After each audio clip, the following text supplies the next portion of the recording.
Hi everybody, and thanks for joining me once again for a quick presentation. And today we're going to be talking about some top tips for saving money at Christmas. Apologies first of all for my slightly stuffy sounding voice. I've got a terrible cold, but that obviously means it is the run up to the Christmas period. I'll just tell you a little bit about me. So my name's Sarah Drackard, and I'm a financial planner for non-investment products with Evolution for Women, and we put a feminine touch to finance.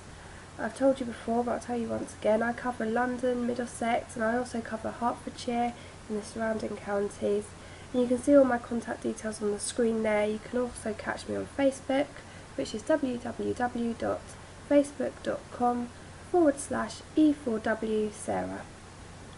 So Christmas is obviously an expensive time for a lot of people. It's something that people worry about, and so we've all got together at Evo HQ and try to have a think about things that we use to try and make the period a little bit easier for us all. So I'm going to go straight in for our top tips, and as you can see they're up on the screen there, so you've got time to go through them, and you can pause the screen here if you want to write them down or read through them afterwards, but I'll talk you through them first. So our first tip is to plan ahead.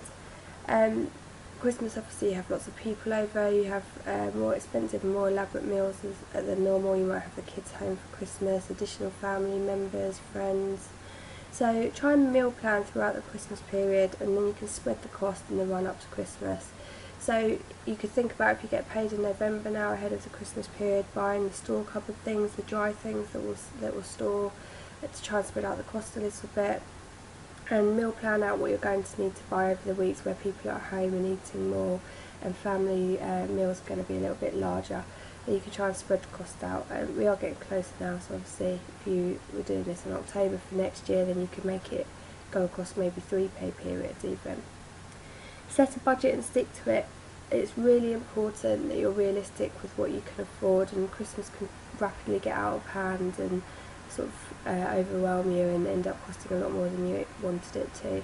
You have to live within your means, and I think that's one thing the recession and the credit crunch has taught us all. So setting a budget and sticking to it is really important.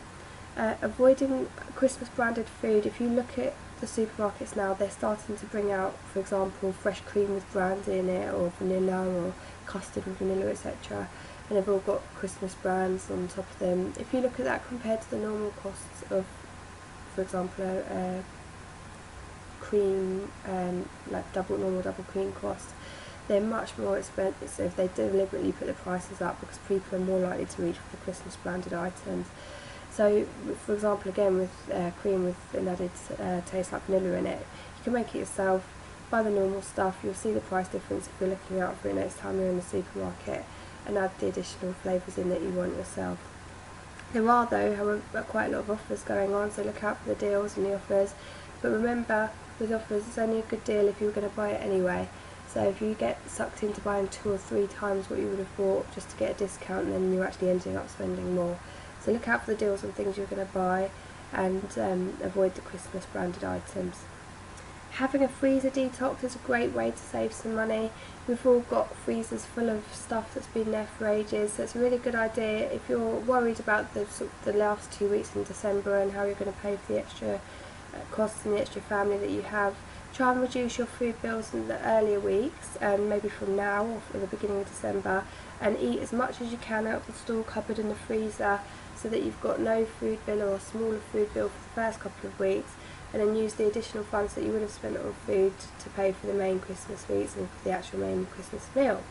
And then also you can make room for all those leftovers in the freezer, have a big clear out ahead of the new year as well, and get rid of things that might be coming towards their expiry date or been there for a while and probably best eaten off.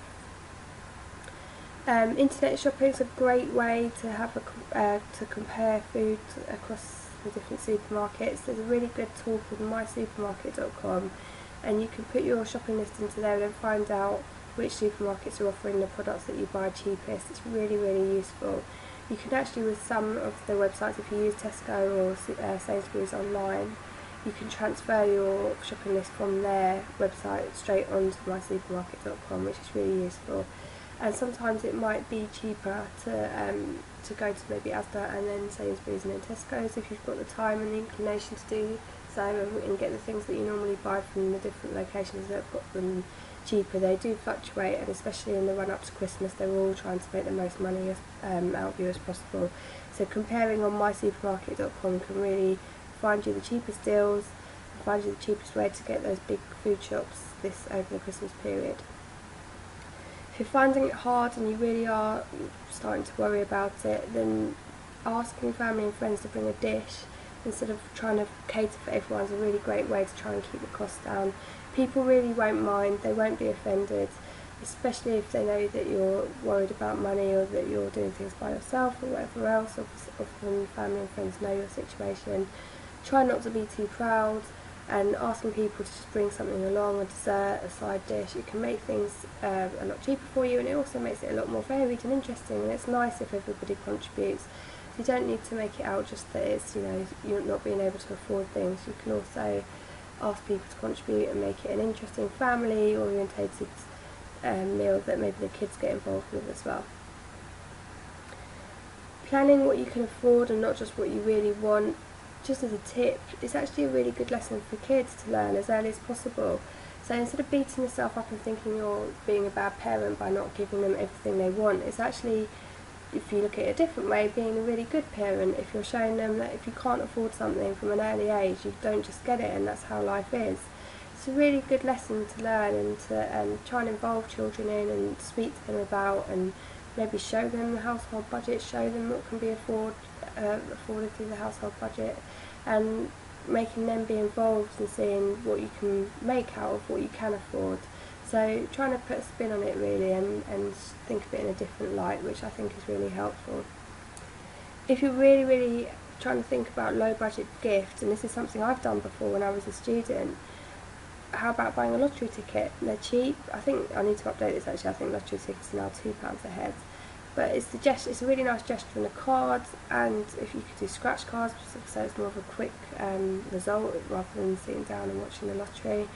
Put them in a card, whatever you can afford, whether it's 1 card, 2 cards, 5 cards, and the potential for them to win something is actually a lot bigger, so it's quite exciting. With the lottery ticket, you can all sit down and watch the Christmas lottery show and see if anybody's won.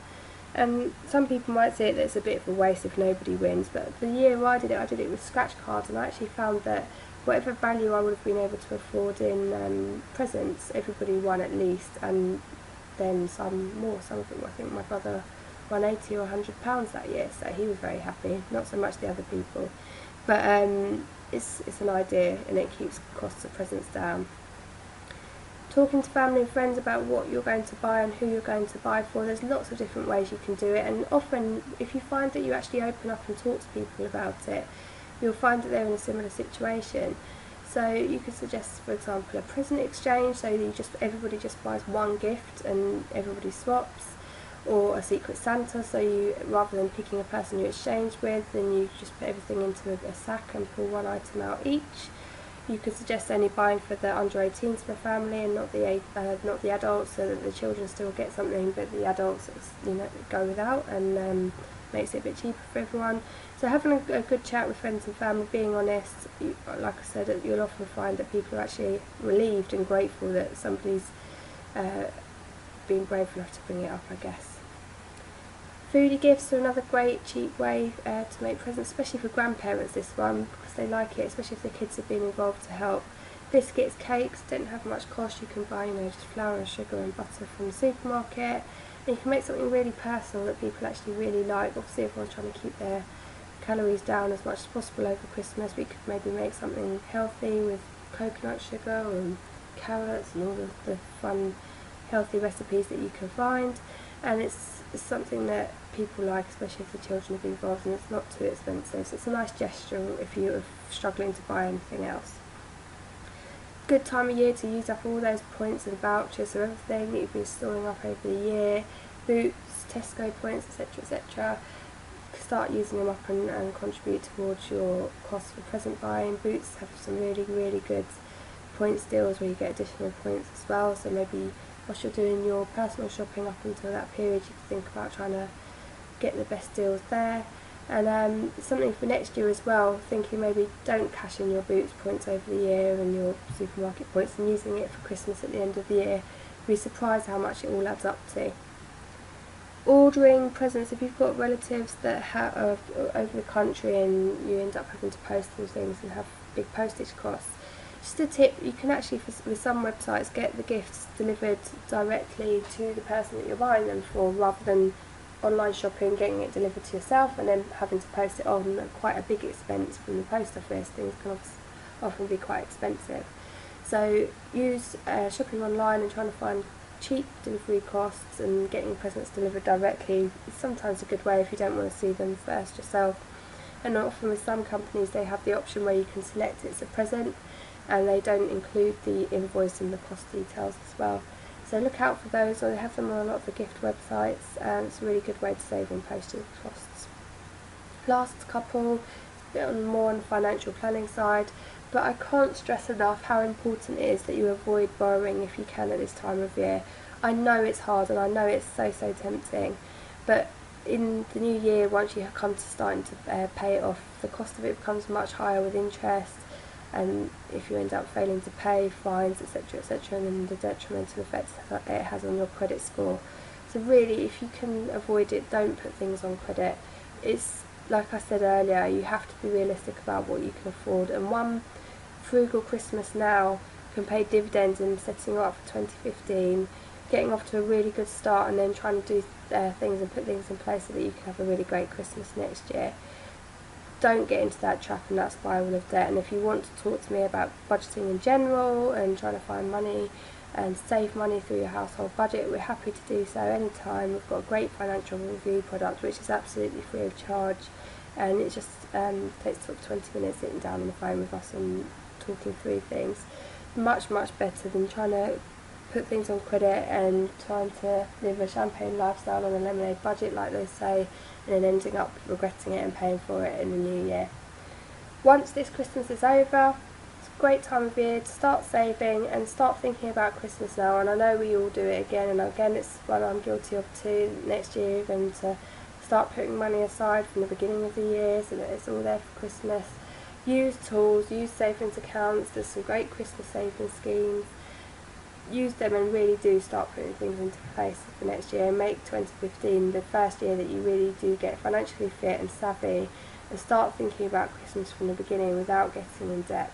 Using this Christmas to kickstart, like I said, a new habit, a new financial habit stage, and making the future as savvy and financially friendly as you can.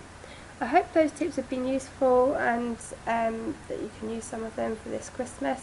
If you've got any questions at all, please do contact us. I'll put my details back up again for you.